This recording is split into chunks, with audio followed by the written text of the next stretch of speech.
అందరికీ నమస్తే మాస్టర్స్. మనందరి గురువు గారైన బ్రహ్మర్షి పితామహ పత్రిజీ గారికి, వంశీకిరణ్ మాస్టర్ గారికి, ప్రవీణ మేడం గారికి ఆత్మ ప్రణామాల్ని, కృతజ్ఞతల్ని తెలియజేస్తున్నానండి. అలాగే దివ్య మనోప్రకాశం బుక్ రచయిత అయిన టార్కం శరాడారియన్ గురువు గారికి కూడా ఆత్మ ప్రణామాల్ని తెలియజేస్తున్నాను. ఈరోజు అధ్యాయం 8 చదువుతున్నాను మాస్టర్స్. 4 నియమాలు. చాప్టర్ పేరు వచ్చేసి 4 నియమాలు. మన జీవితాలలో 4 ముఖ్య నియమాలు పనిచేస్తాయి.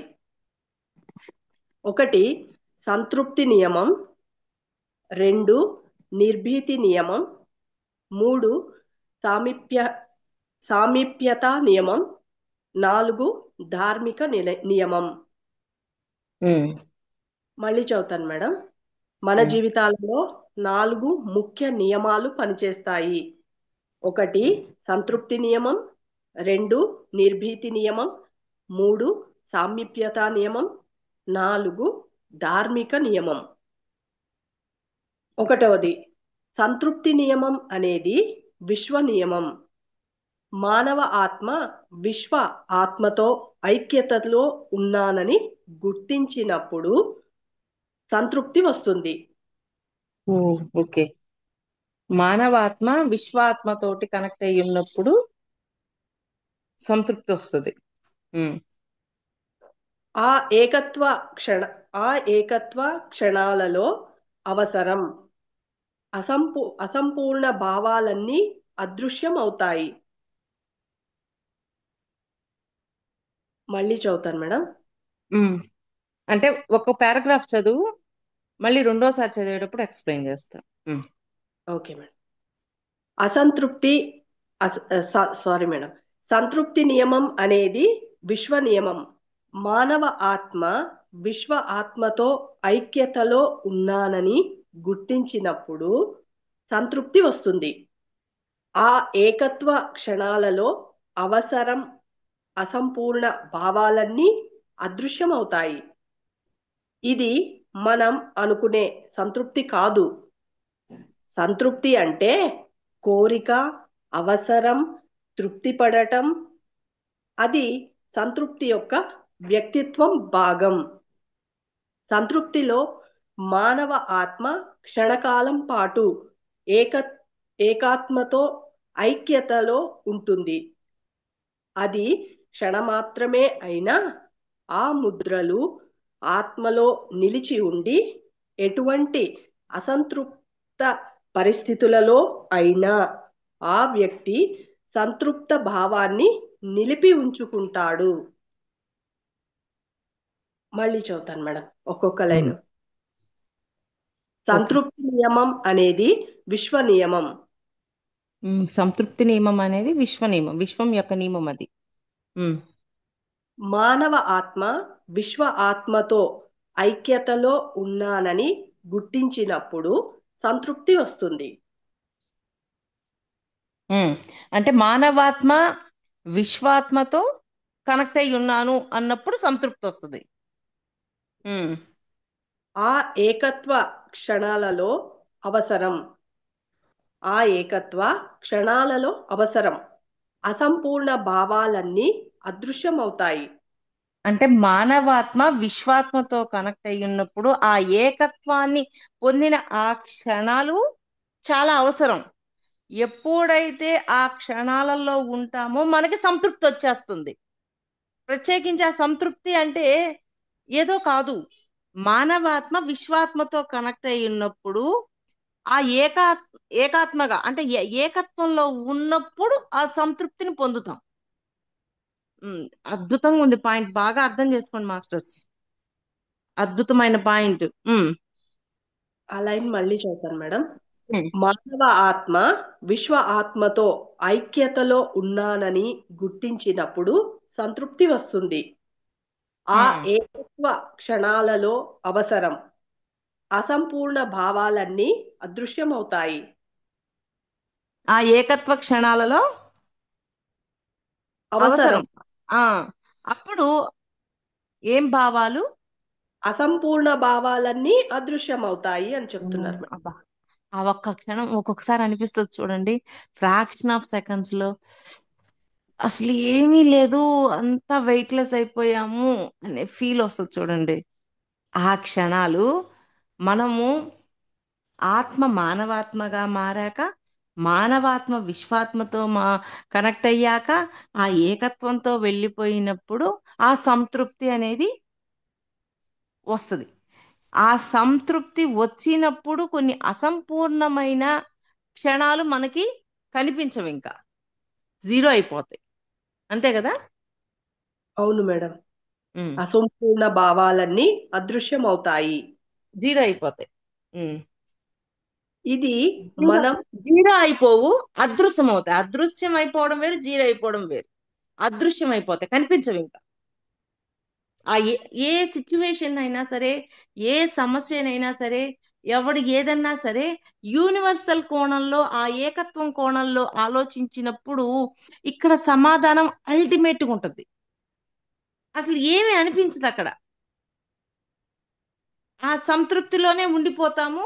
అక్కడ ఆ సమస్యలు కూడా పెద్ద సమస్యలు అనిపించవు. అంత మారిపోతుంది. అది ఆ క్షణము అనుభూతి పొందండి మీకు మీరుగా. అల్టిమేట్ అది. ఉమ్. ఇది మనం అనుకునే సంతృప్తి కాదు. సంతృప్తి అంటే కోరిక, అవసరం, తృప్తి పడటం. ఉమ్. అది సంతృప్తి యొక్క వ్యక్తిత్వం వ్యక్తిత్వ భాగం. అంటే సంతృప్తి అంటే కోరిక, ఆ కోరికతో తృప్తి పడిపోవటం. ఇది సంతృప్తి అనేది వ్యక్తిగతంగా ఉండేది. ఇప్పుడు సంతృప్తి చెప్తున్న సంతృప్తి వేరు, ఈ సంతృప్తి వేరు. రెండింటికి వేరియేషన్ చెప్తున్నారు మనకి. ఉమ్. సంతృప్తిలో మానవ ఆత్మ క్షణకాలం పాటు ఏకాత్మతో ఏకాత్మతతో ఐక్యతలో ఉంటుంది. ఉమ్. ఏకాత్మతో ఐక్యతలో ఉంటుందన్నమాట. ఆ క్షణం పొందే సంతృప్తి వేరు. మనకి కోరికలు పుట్టినప్పుడు, అవి తీర్చుకునేటప్పుడు, అవి లేకపోయినా ఉండగలము అనుకున్నప్పుడు ఉండే సంతృప్తి వేరు. రెండింటికి వేరియేషన్ క్లారిటీ ఇస్తున్నారు చక్కగా. ఉమ్. అది క్షణమాత్రమే అయినా ఆ ముద్రలు ఆత్మలో నిలిచి ఉండి ఎటువంటి అసంతృప్తి పరిస్థితులలో అయినా ఆ వ్యక్తి సంతృప్త భావాన్ని నిలిపి ఉంచుకుంటాడు. మళ్ళీ చదవలేను. సంతృప్తిలో మానవ ఆత్మ క్షణకాలం పాటు ఏకాత్మతతో ఐక్యతలో ఉంటుంది. అది క్షణమాత్రమే అయినా ఆ ముద్రలు ఆత్మలో నిలిచి ఉండి ఎటువంటి అసంతృప్త పరిస్థితులలో అయినా ఆ వ్యక్తి సంతృప్త భావాన్ని నిలిపి ఉంచుకుంటాడు. ఉమ్. అంటే కొన్ని క్షణాల పాటు పొందారు అనుభూతి. ఆ అనుభూతిని మళ్ళీ మనలోనే ఉంచుకొని, ఎప్పుడైనా అసంతృప్తి వచ్చింది అన్నప్పుడు దీన్ని అక్కడ తీసుకొచ్చి గుర్తు తెచ్చుకున్నప్పుడు ఈ అసంతృప్తి పోయి మళ్ళీ ఆ క్షణాలను సంతృప్తిగా భావించగలుగుతాం. అది. సంతృప్తి వ్యక్తి జీవితంలోకి గొప్ప శక్తి తెస్తుంది. ఉమ్. ఏకాత్మ నుంచి ప్రేరణను ప్రసరింపచేస్తుంది. ఏంటి? సంతృప్తి మళ్ళీ చదువుతాను మేడం. సంతృప్తి వ్యక్తి జీవితంలోకి గొప్ప శక్తిని తెస్తుంది.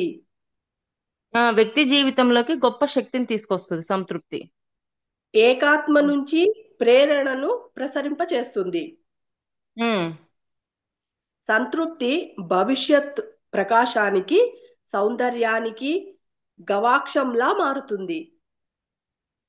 భవిష్యత్తు. సంతృప్తి భవిష్యత్ ప్రకాశానికి, ఉమ్. సౌందర్యానికి గవాక్షంలా మారుతుంది. ఉమ్. ఓకే. మళ్ళీ 2 లైన్స్ చదువు. Okay madam. సంతృప్తి వ్యక్తి జీవితంలోకి గొప్ప శక్తిని తెస్తుంది. ఏకాత్మ నుంచి ప్రేరణను ప్రసరింపచేస్తుంది. ఉమ్. సంతృప్తి భవిష్యత్ ప్రకాశానికి, సౌందర్యానికి గవాక్షంలా మారుతుంది. అంటే భవిష్యత్తుకు సంబంధించిన దానికి ఒక మార్గంలాగా ఉంటది అని. సంతృప్తి ఏకాత్మతో కనెక్ట్ అయ్యేటట్టు చేసి ఆ సంతృప్తిని తెచ్చుకున్నాం. ఆ సంతృప్తి భవిష్యత్తులో సౌందర్యాన్ని, ఇంకొకటి ఏంటి, ప్రకాశానికి, ప్రకాశానికి కారణమవుతుంది. గవాక్షం ఎందుకని? ఆ? ఏంటి ఆ పదం ఏంటి? గవాక్షంలా మారుతుంది అన్నారు మేడం. గవాక్షమా? అవును మేడం, గవాక్షంలా మారుతుంది. అంటే గవాక్షం ఒక అంటే మార్గం ద్వారం. అవుతుంది అనుకోవచ్చులే. ఒక ద్వారం మేడం, గవాక్షం అంటే ద్వారం. ఆ? డోరు, డోరు, ద్వారము, డోరు. అదే అదే మార్గం, డోరు, ఏదైనా. Okay okay okay. ఆ మార్గంలో ఒక ఆ, ఓకే, గేట్ లాగా. ఉమ్, అర్థమైందమ్మా. ఒక గేట్ లాగా ఉంటదన్నమాట. ఓకే. ఇప్పుడు ఫస్ట్ మేడం, గవాక్షం అంటే పైన ఓపెన్ చేస్తారు చూడండి, ఎక్కడ పైన? రూఫ్ రూఫ్ పాతిండ్లలో అదే ఇంకా డోర్ అన్నట్టు. ఆ దాన్ని డోర్. గవాక్షం అంటారు. ఆహా. Okay okay. వెలుగు వచ్చేకి హాల్లో ఉమ్, పైన ఉమ్. రూఫ్ ఓపెన్ చేసి గ్లాస్ పెట్టింటారు. పాత ఇళ్లలో పెట్టుండే వాళ్ళు ఆ ఇది దాన్ని రోజుల్లో. గవాక్షం అంటారు. ఆహా, అర్థమైంది. ఆ ఆ 2 లైన్స్ మళ్ళీ చదువుతాను మేడం. ఉమ్. సంతృప్తి వ్యక్తి జీవితంలోకి గొప్ప శక్తిని తెస్తుంది. ఏకాత్మ నుంచి ప్రేరణను ప్రసరింపచేస్తుంది. సంతృప్తి భవిష్యత్ ప్రకాశానికి, సౌందర్యానికి గవాక్షంలా మారుతుంది. అంటే ఆ, ఇంకా ఒకదానికి ఒకటి కనెక్ట్ అయి ఉన్నాయి చూడు. ఆత్మ మానవాత్మగా మారుతుంది, మానవాత్మ ఏకాత్మగా మారుతుంది. ఏకాత్మగా మారినప్పుడు సంతృప్తి అనేది వస్తుంది. మామూలుగా కోరికతో కోరిక ఉంది, ఆ కోరిక పట్ల సంతృప్తి పొందడం అనేది వ్యక్తిగతం. ఈ సంతృప్తి వేరు, ఆ సంతృప్తి వేరు. ఇక్కడ ఏకాత్మగా ఎప్పుడైతే మారతామో అప్పుడు ఒక సంతృప్తి అనేది వస్తుంది. ఆ సంతృప్తి పడ్డప్పుడు మనకి కొంత శక్తి ప్రవహింపజేయబడుతుంది మన లోపలికి. ఎప్పుడైతే ఆ శక్తి ప్రవాహం జరుగుతుందో ఆ శక్తి ప్రవాహం ద్వారా మనము భవిష్యత్తులో సౌందర్యాన్ని, కాంతిని పొందగలుగుతాం. ఇదంతా కనెక్ట్ అయ్యింది చూడండి. మరి ఆత్మగా మారాలి అంటే మళ్ళీ గత జన్మల్లో మనము శరీరము, శరీరము, మనసు, బుద్ధి, అనుభూతులు ఇట్లాంటివన్నీ ఏర్పరచున్నాం. ఇవన్నీ క్లియర్ చేసేస్తే మళ్ళీ ఆత్మగా, చైతన్యంగా మారగలుగుతాం. మళ్ళీ మానవాత్మగా మారుతుంది. ఆత్మ చైతన్యంగా మారడం కాదు, ఆత్మ మానవాత్మగా మారుతుంది. మానవాత్మ ఏకాత్మగా మారుతుంది. ఏకాత్మగా ఎప్పుడైతే మారుతుందో ఇక్కడ కొన్ని కొన్ని క్షణాల పాటు కూడా ఆ సంతృప్తి పొందింది ఏకాత్మగా మారినప్పుడు. అది లోపల ఒక అనుభూతిలాగా మార్చుకుంటుంది. ఎప్పుడైతే అది లోపల అనుభూతిగా మార్చుకుంటుందో ఇంకా అసంపూర్ణం మీద దృష్టి పెట్టదు, వదిలేస్తుంది. ఎప్పుడైనా సరే మళ్ళీ అసంతృప్తి వచ్చిందే అనుకోండి, ఆ అసంతృప్తి వచ్చినప్పుడు ఈ సంతృప్తి పొందిన దాన్ని అక్కడికి తెచ్చి పెట్టినప్పుడు ఆటోమేటిక్ గా ఆ అసంతృప్తి వెళ్ళిపోతుంది. ఆ మాటను ఏమంటున్నారంటే ఏకాత్మగా మారినప్పుడు మీకు కొంత శక్తి ఇవ్వబడుతుంది. ఆ శక్తి ప్రవాహం ద్వారా మీకు ఫ్యూచర్ లో సౌందర్యాన్ని, కాంతిని మీరు తయారు చేసుకోగలుగుతారు. ఆటోమేటిక్ గా తయారైపోతూ ఉంటుంది అని చెప్తున్నారు. ఒకదానికొకటి లింక్ పెట్టి చెప్పారు, అద్భుతంగా ఉంది పాయింట్. సంతృప్తి అనేది ఒక వ్యక్తిని విశ్వాత్మతో అనుసంధించే తీగలలోని ఒత్తిడులను అన్నింటినీ తొలగిస్తుంది. ఒత్తిడులు లేనప్పుడు మానవ ఆత్మ యొక్క ఏకాత్మకు వ్యక్తిగత ఆత్మ యొక్క జీవితానికి మధ్య గొప్ప సమతుల్యత ఉంటుంది. అలా మళ్ళీ చదువు, ఆమె పై లైను ఈ లైను. సంతృప్తి అనేది ఒక వ్యక్తిని విశ్వాత్మతో అనుసంధించే తీగలలోని ఒత్తిడులను అన్నింటినీ తొలగిస్తుంది. ఒత్తిడిలు లేనప్పుడు మానవ ఆత్మ యొక్క ఏకాత్మకు వ్యక్తిగత ఆత్మ యొక్క జీవితానికి మధ్య గొప్ప సమతుల్యత ఉంటుంది. ఉమ్, తద్వారా వ్యక్తి ఆరోగ్యం, ఆనందం పొందుతాడు. నిత్య జీవితంలో కూడా సంతృప్తి ఉండాలి. వ్యక్తులు మళ్ళీ చదువుమా, ఏమనుకోకు, మళ్ళీ చదువురా. సంతృప్తి అనేది ఒక వ్యక్తిని విశ్వాత్మతో అనుసంధించే తీగలలోని ఒత్తిడులను అన్నింటినీ తొలగిస్తుంది. అంటే ఇంకా మన లోపల ఉన్న ప్రెషర్స్ అన్ని క్లియర్ అయిపోతాయి, ఉండవు. విమర్శించేవాడు వచ్చినా, పొగిడేవాడు వచ్చినా, ఎవరిచ్చినా సరే లోపల ఒక ప్లెజెంట్, ఒక నిశ్చలతత్వం ఉంటాయి, ఏం ఉండవాడ. ఒత్తిడులు లేనప్పుడు మానవ ఆత్మ యొక్క ఏకాత్మకు వ్యక్తిగత ఆత్మ యొక్క జీవితానికి మధ్య గొప్ప సమతుల్యత ఉంటుంది.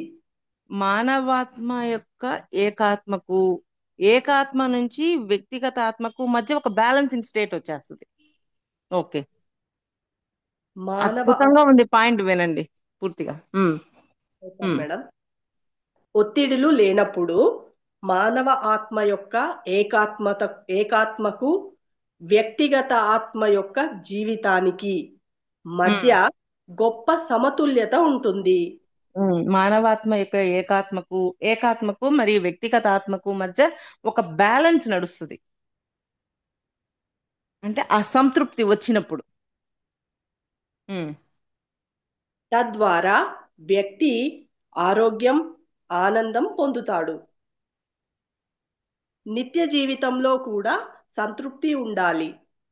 వ్యక్తులు తమ నిత్య జీవితంలో చేసే పనులకు వ్యక్తీకరించే సౌందర్యానికి మనం అభినందించి కృతజ్ఞతలు తెలపాలి. మళ్ళీ చదువు 2 లైన్లు బాగా అర్థం చేసుకోండి మళ్ళీ. నిత్య జీవితంలో కూడా సంతృప్తి ఉండాలి. వ్యక్తులు తమ నిత్య జీవితంలో చేసే పనులకు వ్యక్తీకరించే సౌందర్యానికి మనం అభినందించి కృతజ్ఞతలు తెలపాలి. సౌందర్యానికి వాటికి కృతజ్ఞతలు తెలపాలి ఎప్పటికప్పుడు. కృతజ్ఞత అనేది ఏకాత్మతో ఐక్యతతో ఉండటం. మన కర్మ రుణాలు తీరినప్పుడు ఆ నియమానికి కృతజ్ఞతతో ఉంటే సంతృప్తి లభిస్తుంది. మళ్ళీ కర్మ నియమం తెచ్చాడు చూడు ఆయన.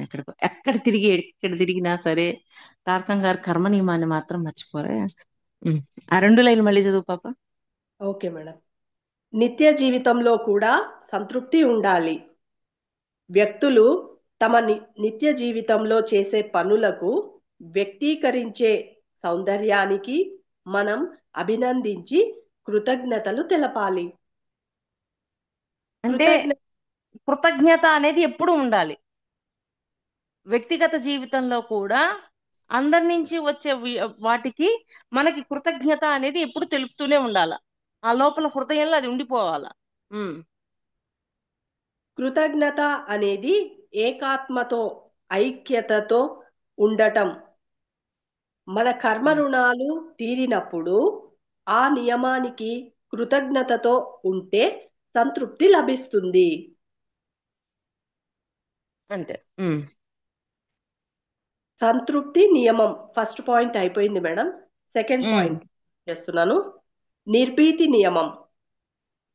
నిర్భీతి నియమం అనేది కొత్త దాని వలె అనిపిస్తుంది, కానీ అది ఉనికిలో ఉండి పనిచేస్తుంది. దీనిని సార్లు ముక్తి కలిగించేది అని, విమోచనను కలిగించేది అని అంటారు. నిర్భీతి నియమాన్ని. ఓకే. మానవ ఆత్మకు అంతిమ స్వేచ్ఛను ఇచ్చేది ఈ నియమమే. నిర్భీతి అనేది నీ పరిపూర్ణ సురక్షతను, శాశ్వతత్వాన్ని, ప్రకృతి శక్తులపై క్రమానుగత విజయాన్ని గుర్తింపచేస్తుంది. నిర్భీతి అనేది మానవ ఆత్మ యొక్క వాహనాల నుంచి అనాత్మ నుంచి క్రమంగా విడుదలై విశ్వాత్మను చేరటం. ఈ సూత్రం అన్ని స్థాయిలలోనూ ఎప్పుడూ పనిచేస్తుంది. మళ్ళీ అంతేనా? చూద్దాం. నిర్భీతి నియమం అంతవరకేనా, ఇంకా ఉందా? ఇంకొక పారాగ్రాఫ్ ఉంది మేడం. అది కూడా చదివి తర్వాత చదువు, అది కూడా చదువు. ఓకే. మనం భౌతిక తలం మీదే కాక సూక్ష్మ మరి అగ్ని తలాలలో కూడా విజయం సాధింపచేయటం ఈ సూత్రపు అంతిమ లక్ష్యం.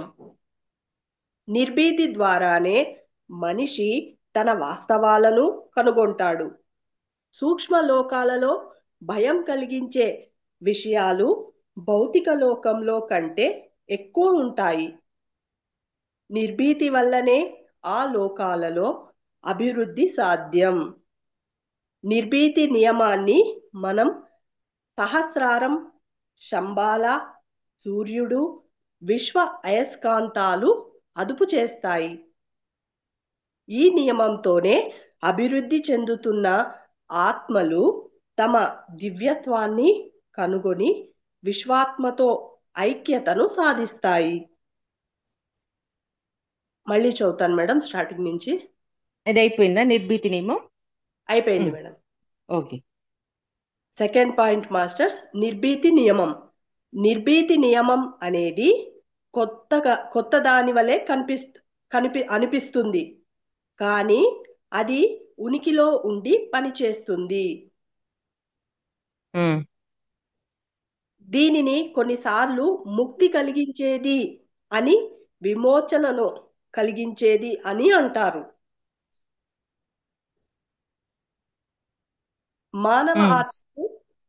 మానవ ఆత్మకు అంతిమ స్వేచ్ఛను ఇచ్చేది ఈ నియమమే. మానవాత్మకు అంతిమ స్వేచ్ఛనిచ్చేది ఈ నియమమే. నిర్భీతి అనేది నీ పరిపూర్ణ సురక్షతను, శాశ్వతత్వాన్ని, ప్రకృతి శక్తులపై క్రమానుగత విజయాన్ని గుర్తింపచేస్తుంది. మళ్ళీ చదువుతాను మేడం ఆ లైను. నిర్భీతి అనేది నీ పరిపూర్ణ సురక్షతను, శాశ్వతత్వాన్ని, ప్రకృతి శక్తులపై క్రమానుగత విజయాన్ని గుర్తింపచేస్తుంది. అంటే ఇవన్నీ గుర్తింపజేస్తుంది నిర్భీతి నియమం.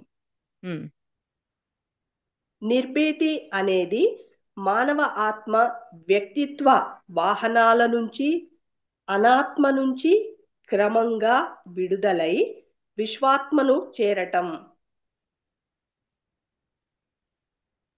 నిర్భీతి అనేది మానవ ఆత్మ వ్యక్తిత్వ వాహనాల నుంచి, అనాత్మ నుంచి క్రమంగా విడుదలై విశ్వాత్మను చేరటం. ఈ సూత్రం అన్ని స్థాయిలలోనూ ఎప్పుడూ పనిచేస్తుంది.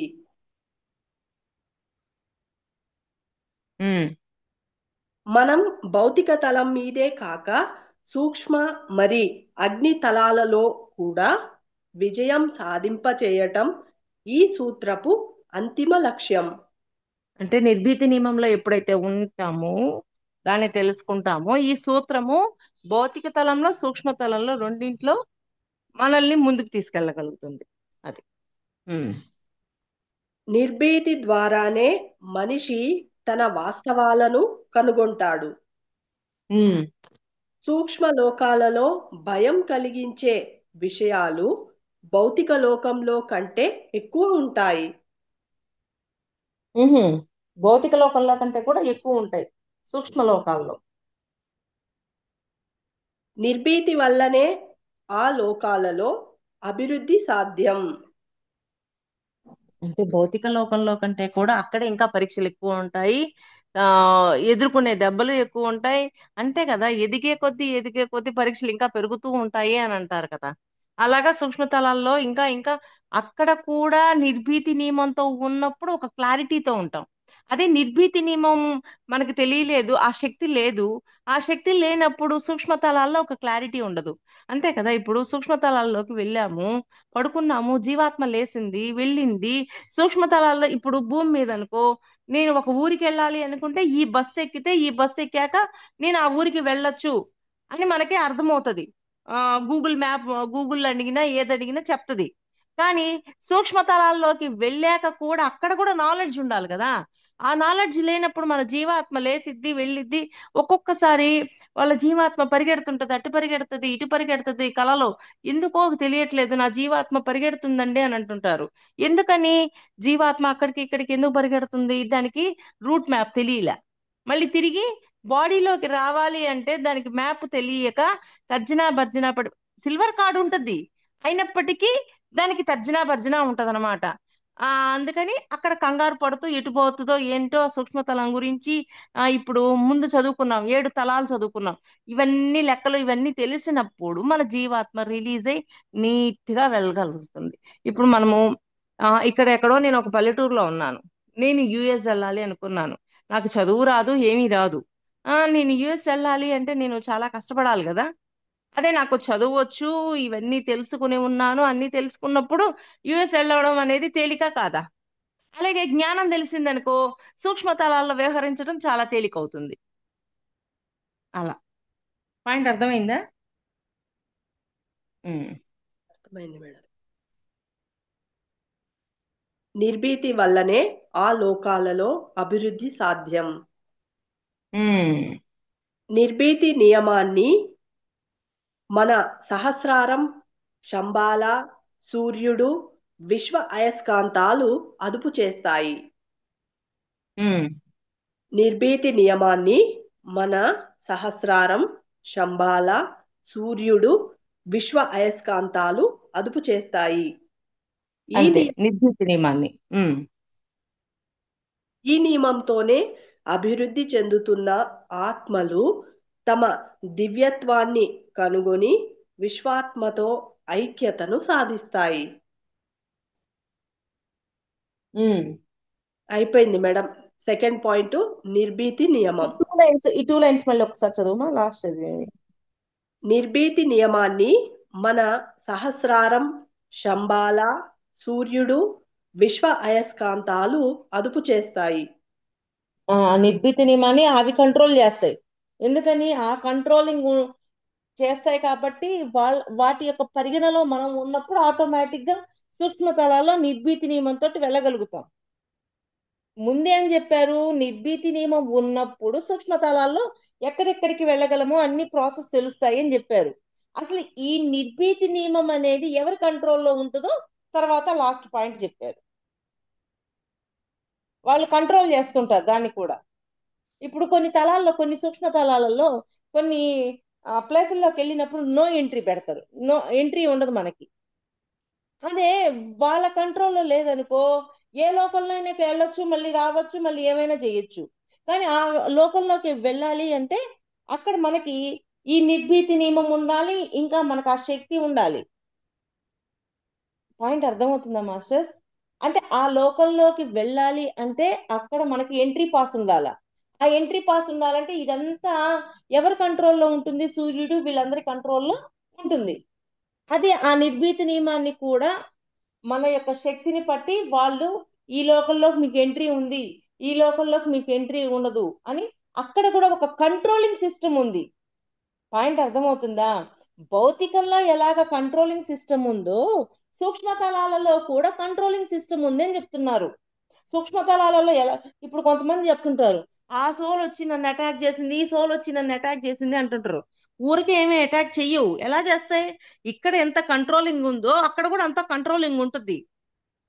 ఆ కంట్రోలింగ్ లోనే ఆ సోల్ యొక్క వచ్చి అటాక్ చేసింది అంటే వాటికి వీళ్ళకి మధ్య ఏదో ఒక గతం నుండుంటుంది, అందుకనే వచ్చి అటాక్ చేస్తూ ఉంటుంది. అంతేకాని ఊరికి ప్రతి ఒక్కరి మీద పడిపోయే పని అయితే భూమి మీద అసలు ఎవరుంటారు? అన్ని కంట్రోలింగ్లు ఉంటాయి. ఇప్పుడు పోలీస్ వ్యవస్థ ఉంది, ఇక్కడ దొంగల్ని పట్టుకుంటుంది. అలా అక్కడ కూడా ఒక పోలీస్ వ్యవస్థ ఉంటుంది, అన్ని చూసుకుంటుంది. ఇలాగా కంట్రోలింగ్ ని ఆ సూర్యుడు వీళ్ళందరూ చేస్తూ ఉంటారు అని చెప్తున్నారు. సంతృప్తి నియమము నిర్భీతి నియమము. అంతవరకు చాలేమా గీత? Okay madam. ఇంత చక్కటి